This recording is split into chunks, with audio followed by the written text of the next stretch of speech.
पत्रकार बंधुओं, आस्था, श्रद्धा, भक्ति, महाकाली, महालक्ष्मी, महासरस्वती स्वरूपा मात्र शक्ति, समस्त भगवत कथानुरागी सज्जनों, आप सबका भविष्य, देश का भविष्य, आने वाली जनरेशन, नव पीढ़ी, समस्त बालक बालिकाओं, काली भक्त, सरस्वती भक्त, लक्ष्मी भक्त, सूर्य भक्त, गणपति, विष्णु, शिव,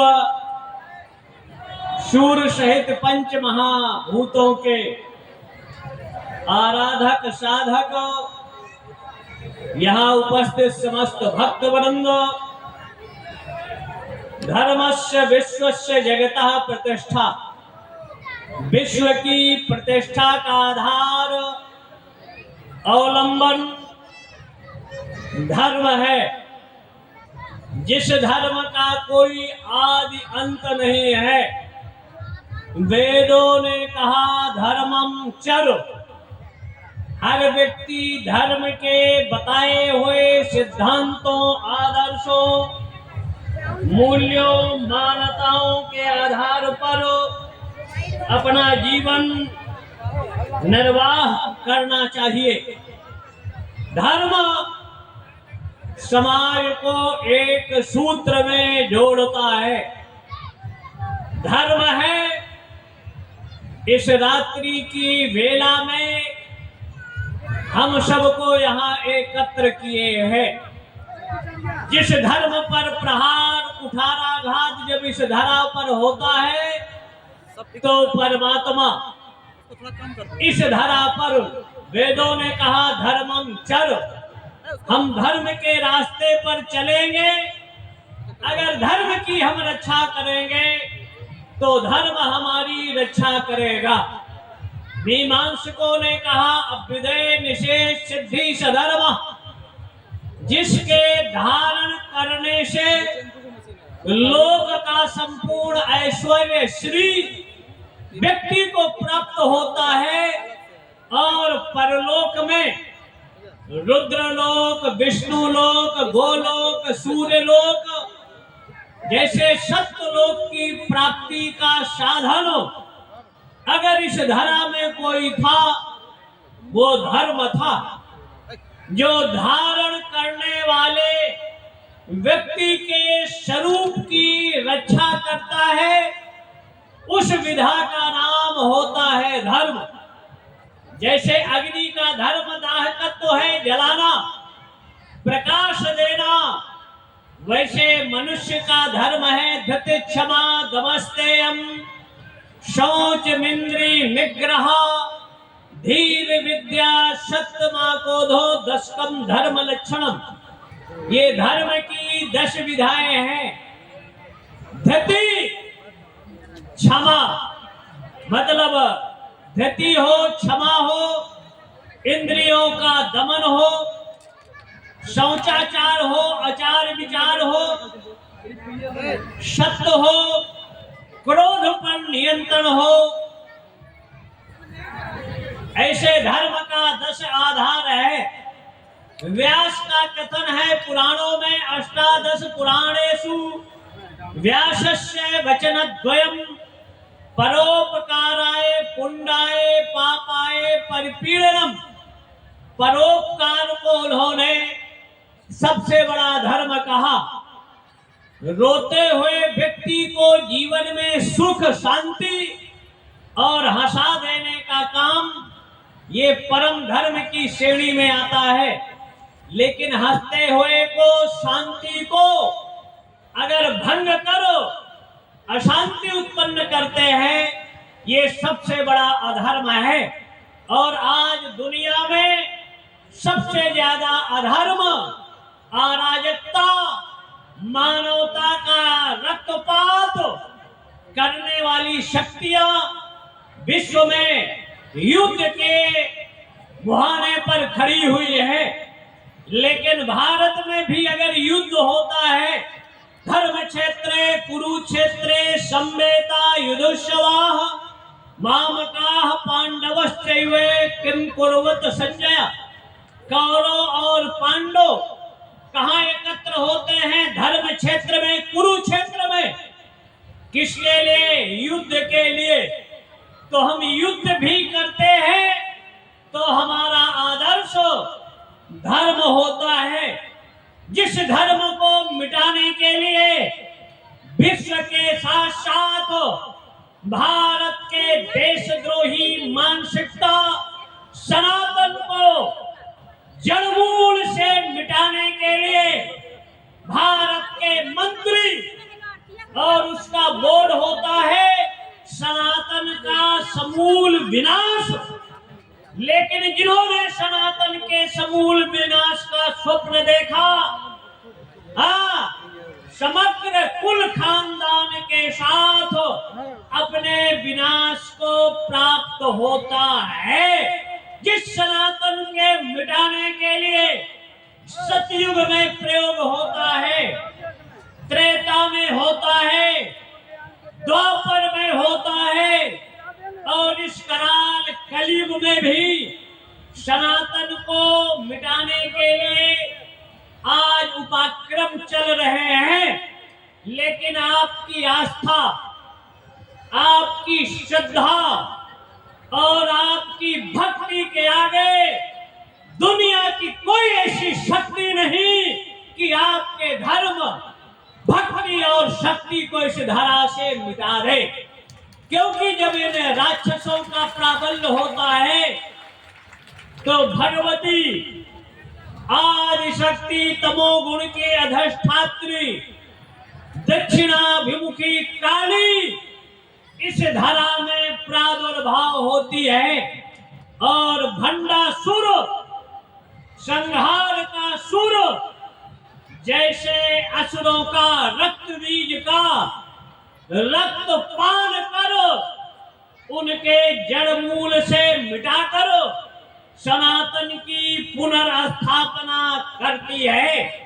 काली भगवान शिव की महाशक्ति है, जिसकी उपासना सृष्टि से संहार और संहार से सृष्टि की ओर होती है। काल तीन तरह की शक्तियां आदि शक्ति ने अपने शरीर से निर्मित किया। सृजन के लिए सरस्वती जो ब्रह्मा को दिया, आदि शक्ति ने महालक्ष्मी को विष्णु के लिए दिया कि परिवार को चलाने के लिए, जिले को चलाने के लिए, प्रदेश को चलाने के लिए और राष्ट्र को चलाने के लिए लक्ष्मी की जरूरत है।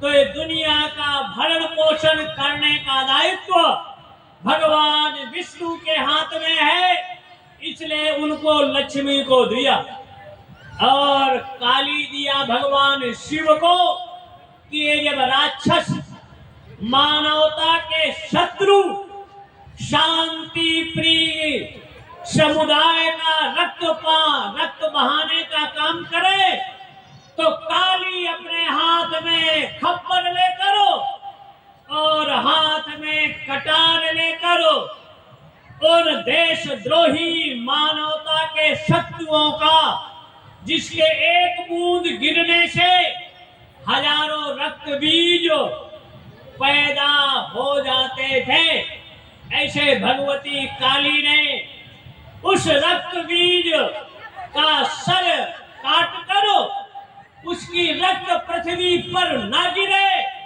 तो बाएं हाथ में खप्पर लेकर उस रक्त का पान करती है और इस धरा से सनातन द्रोही असुरों का सदा के लिए समापन अंत करती है। तो आप काली के उपासक हैं, आपको डरने घबराने की जरूरत नहीं है। हम तांडव नर्तन करना भी जानते हैं और शांति का संदेश देने के लिए भगवती की उपासना करते हैं। अगर यहाँ किसी व्यक्ति को हम कह दें कि बलहीन शक्तिहीन तो आपके 3 पुस्तों तक चला जाएगा, आपके पिता, प्रपिता और परपितामह। पिता, बाबा, परबाबा, लकड़ बाबा तक वो जाएगा, लेकिन अपने को शक्तिहीन कहलाना स्वीकार नहीं करता। सनातन धर्मावलंबी प्रातः काल उदुत्यंजात वेदसं देवं महंत केतवा दशे विश्वाय सूर्यम। प्रातः काल भगवान भास्कर के उदय होने से हम दुनिया के 8 अरब मानव कर्म पथ पर प्रवृत्त होता है। तो प्रत्यक्ष देवता अगर कोई है तो भगवान भास्कर है। उदुत्यंजात वेदसं देवं महंत केतवा दशे विश्वाय सूर्यम, उसको सनातन धर्मावलंबी सूर्य कहते हैं। लेकिन 2024 पर एक पक्ष में 2 ग्रह आए हैं, एक राशि पर 4 ग्रहों का संयोग बना है, जिससे पृथ्वी रुधिरेण जलेन वा, ये पृथ्वी या तो जल से अप्लावित होगी या इसमें अरबों लोगों के मुंड कटकर गिरेंगे और ये पृथ्वी रक्तमय होगी। क्योंकि ये काल 5500 वर्ष पूर्व महाभारत के काल में 13 दिन का पक्ष आया था, और इस वर्ष 24 में भी आषाढ़ कृष्ण पक्ष 13 दिन का आ रहा है। भारत के लिए नहीं, लेकिन China, Russia, Israel, Ukraine, America, France, NATO, Japan, विश्व युद्ध की प्रबल संभावनाएं सृजित होंगी।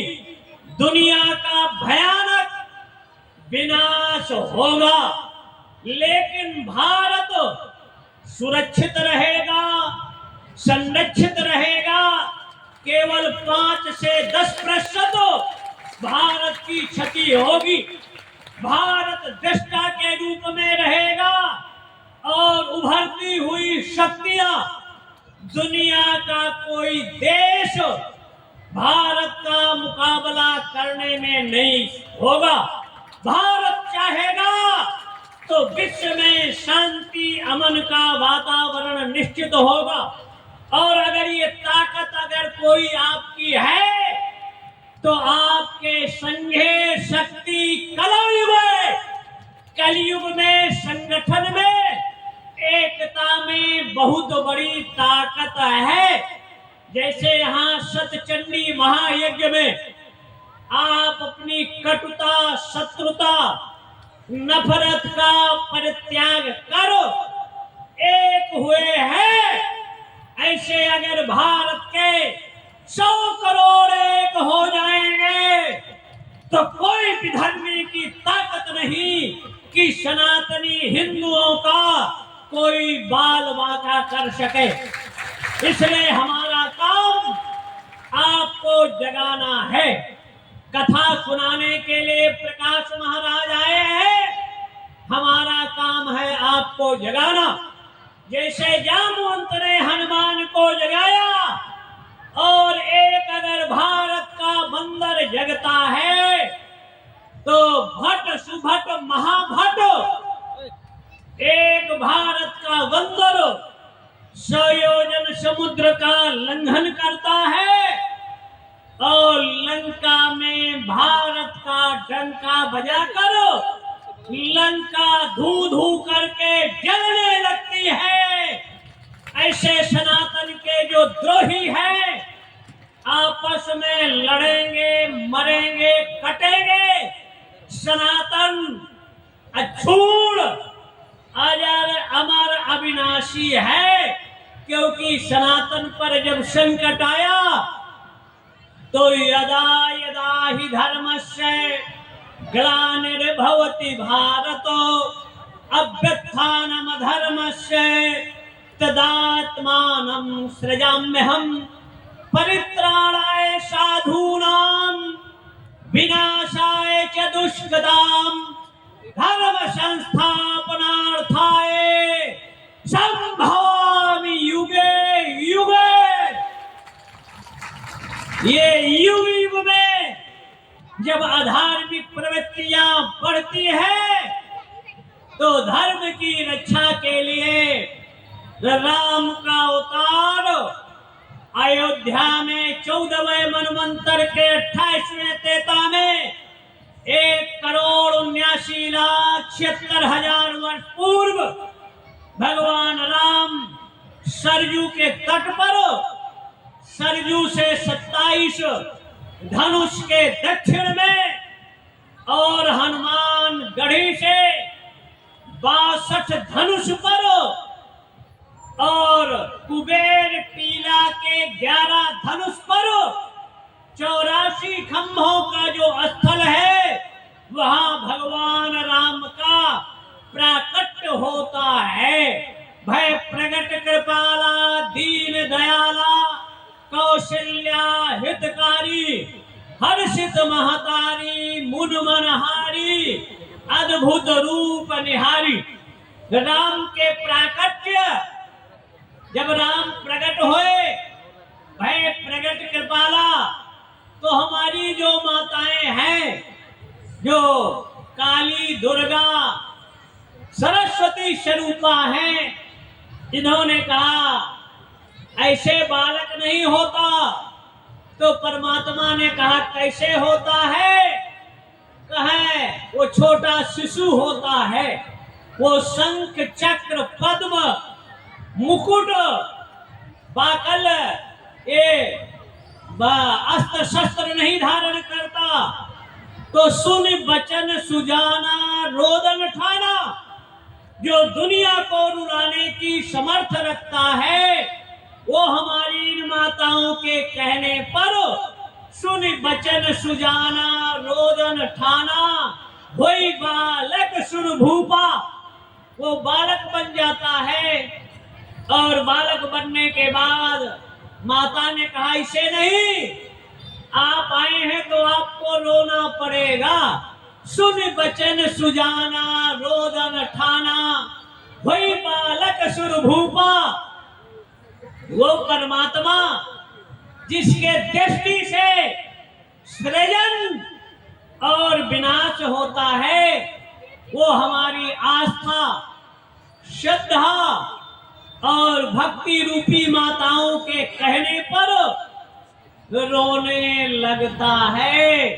ये आनंद विश्व पटल पर कहीं अगर मिलेगा तो सनातन धर्म पर ही उपलब्ध हो सकता है। ये आपकी शक्ति है, ताकत है, ऊर्जा है। इसलिए आपको अपनी शक्ति को पहचानने की जरूरत है।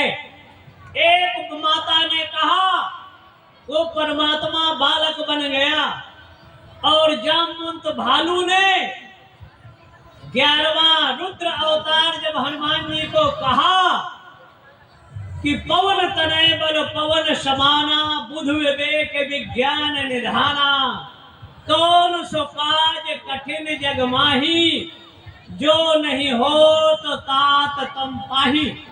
3 माताएं हनुमान जी को मिलती है रास्ते पर। सुरसा मिलती है, सुरसा नाम अहिन की माता जो सर्पों की माता है।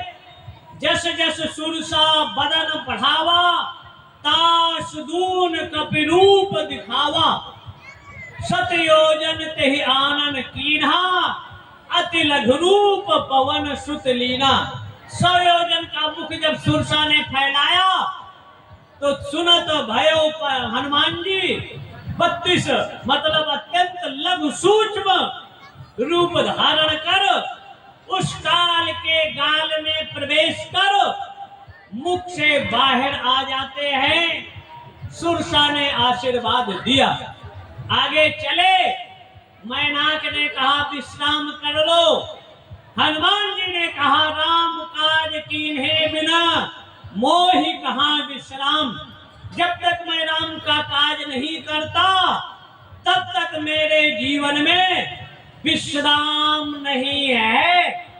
आगे गए तो एक जल में रहने वाली रावण की गुप्तचर CIA, अल-कायदा, हुर्रियत, ISI के एजेंट के रूप में जल के अंदर रहती थी और जल से अगर कोई जीव उड़ कर जाता था उनकी परछाई को पकड़कर खींच लेती और उस जीव को अपना आहार बना लेती। तो भारत के पहले मिसाइल मैन हनुमान जी के साथ जब ये किया तो हनुमान जी ने 11 मिसाइल का निर्माण कर मतलब जल थल नभ तीनों में आज भारत मारने में समर्थ हुआ है। जल के अंदर हमारी पनडुब्बियां हैं, नभ में है और थल में है। यही काम त्रेता में हनुमान जी ने किया, मिसाइल बनाया और जल के अंदर सिंहिका का अंत करो। जब लंका के सीमा में प्रवेश किया तो लंकनी ने हनुमान जी को पकड़ लिया, कहा मोर आहार लंक कर चोरा, जो लंका में प्रवेश करे वो मेरा आहार है। हनुमान जी जुड़े और कराटों के भी विशेषज्ञ थे, मल्ल थे। उन्होंने मुठ का ये 5 अंगुली और इसका मुठ का बना लिया। ये अंगुली भी दिखाते हैं पंजा, लेकिन अगर पंजा की मुठ का बना लिया हनुमान जी ने, जो गदा का काम करती है, और ये दोनों भौहों के बीच में एक मुठका को मारा, लंकनी गिर गई। IPC 504, 506 लंकनी के शरीर से रक्त बहने लगा और हनुमान जी ने कहा अगर चोर आपका हार है तो मेरी माँ को चुरा कर दशानन रखा है, अब तक उसको आपने आहार क्यों नहीं बनाया? मैं तो अपनी खोई हुई चोरी के सामान को खोजने के लिए जा रहा हूँ। अगर भारत का एक बंदर जगता है, लंका में प्रवेश किया और लंका में प्रवेश करने के बाद पूरी लंका का अन्वेषण कर लिया, लेकिन कहीं उनको सीता नहीं दिखी। ब्रह्म मुहूर्त का समय आया, तब तक विभीषण जगते हैं और उनकी कुटी में राम नाम अंकित था, तुलसी के वृक्ष थे। हनुमान जी ने सोचा साधु ते होए न कारज हानि, साधु के मिलने से कोई हानि नहीं। उन्होंने विभीषण से परिचय किया। विभीषण ने युक्ति बताया कि जहां सीता सुखे अशोक वाटिका में है, वहां पहुंचने के एक तो रावण के अंतरपुर से और एक बाहर का रास्ता है जहां भट्ट सुभट महाभट्ट उसकी रक्षा कर रहे हैं, मतलब जल सेना, थल सेना, वायु सेना। हनुमान जी छलांग लगाकर अशोक वृक्ष में पहुंच गए। क्या देख रहे हैं कि रावण आता है, सीता को त्रास देता है और कहता है एक बार बिलोक ममोरा, मेरे को एक बार देख लो, मेरे को स्वीकार कर लो, मेरा आग्रह। लेकिन भारत की नारी ने अपने सामने तृणधर ओट कहत वे देही मर्यादा का पर्दा रखा और रावण को खद्दोत मतलब कीड़ा जुगनू कहा और भगवान राम को सूर्य कहते हुए रावण क्रोध में तलवार निकालता है। हनुमान जी अशोक वाटिका में विचार करते हैं, तर पल्लो महरहा लुकाई, करो विचार करो का भाई, क्या किया जाए ऐसी स्थिति में? रावण 1 महीने की अवधि देता है, राक्षसियों को लगा देता है, चला जाता है। सीता चिंतित होती है अशोक से अंगार अग्नि मांगती है। हनुमान जी ने मुद्रिका को गिराया। मुद्रिका को देखकर भगवती सीता विस्मित हो गई। तब तक हनुमान जी आते हैं। राम कथा गुण वर्ण ही लागा, सुनतई सीता कर दुख भागा। उन्होंने राम कथा सुनाया, सीता के दुखों से निवृत्ति हो गई। तो राम कथा के पहले वक्ता या भारत का पहला पत्रकार या सूचना आयोग के अध्यक्ष ऐसा संवाद सीता को सुनाया कि उनका दुख दूर हो गया। लेकिन आजकल की जो पत्रकारिता है, हमने कहा कुछ और उन्होंने अखबार में छापा कुछ, होना शांति चाहिए, हो गया झगड़ा। आजकल की पत्रकारिता ये है, एक पत्रकारिता नकारात्मक और एक पत्रकारिता सकारात्मक। यहाँ राम का राज्याभिषेक अयोध्या में होने जा रहा था और मंथरा ने ऐसा विज्ञापन दे दिया कि राम का वनवास हो गया और यहाँ सीता अपने प्राणों को छोड़ना चाहती थी। लेकिन हनुमान जी ने ऐसा संवाद सुनाया कि सीता के दुखों से निवृत्ति हो गई।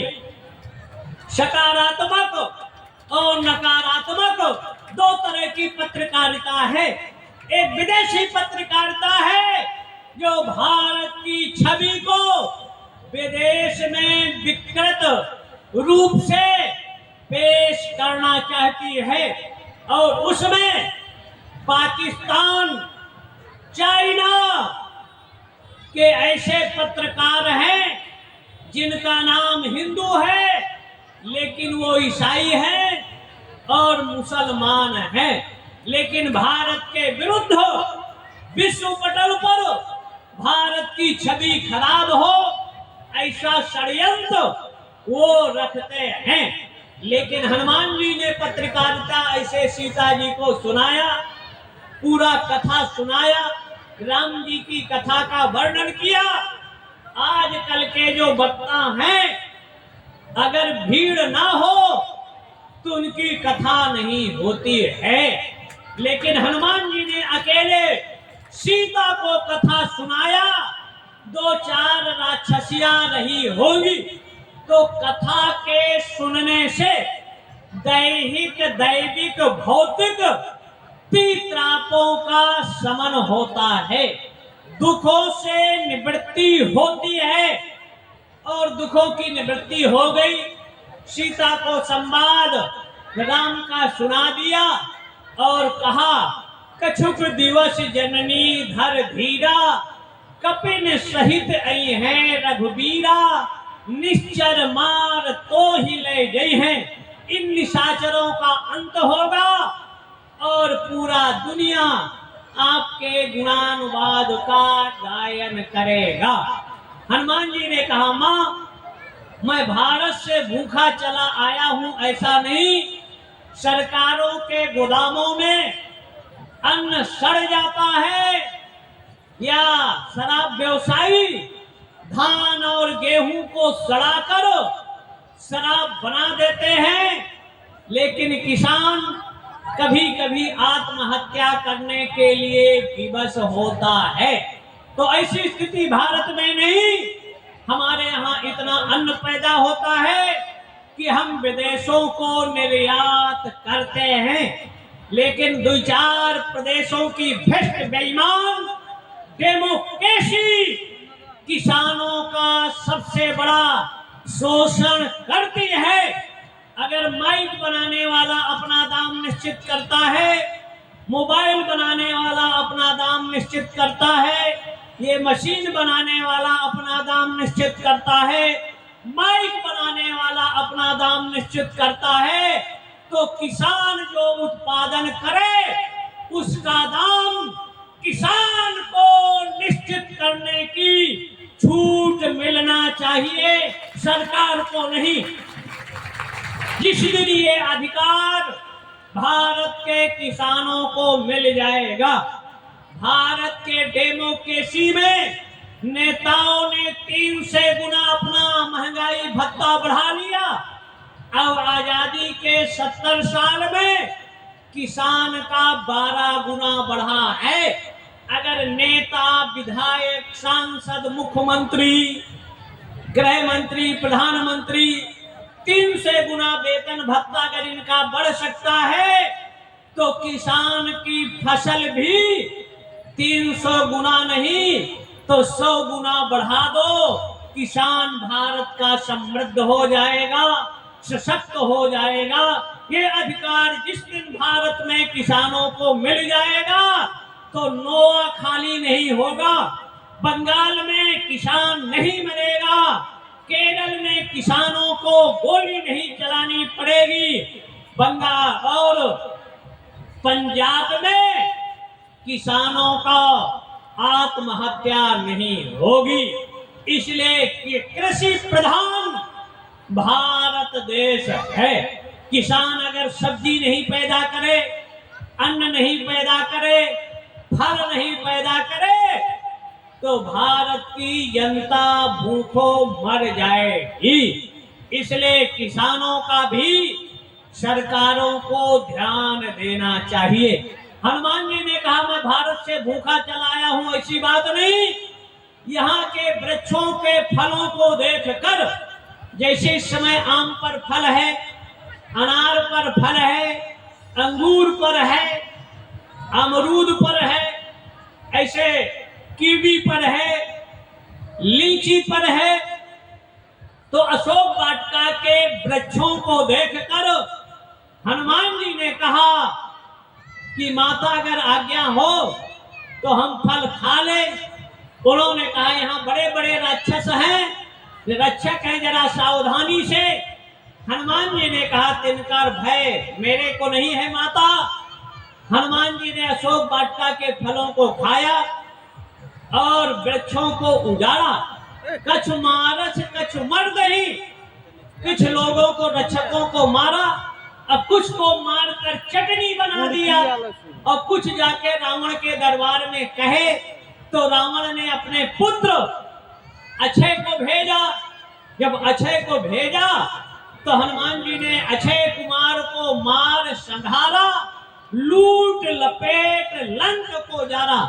कुछ वानरों को पूंछ में लपेट कर आकाश में उछाल दे और उसके बाद पृथ्वी पर पटक दे। त्राही त्राही हो गई। अंत में रावण ने इंद्रजीत को भेजा और इंद्रजीत आया, जिसको ब्रह्मा का वरदान था। हनुमान जी को भी बाली समय विभक्षिलियो तब तीन हो लोक भयो अंधियारो। बालकपन पर उन्होंने सूर्य को निगला था और निगलने के बाद इंद्र ने वज्र का प्रहार किया। वायु ने संचार करके हनुमान जी को अपनी गोदी में कंदरा में लेकर रख लिया।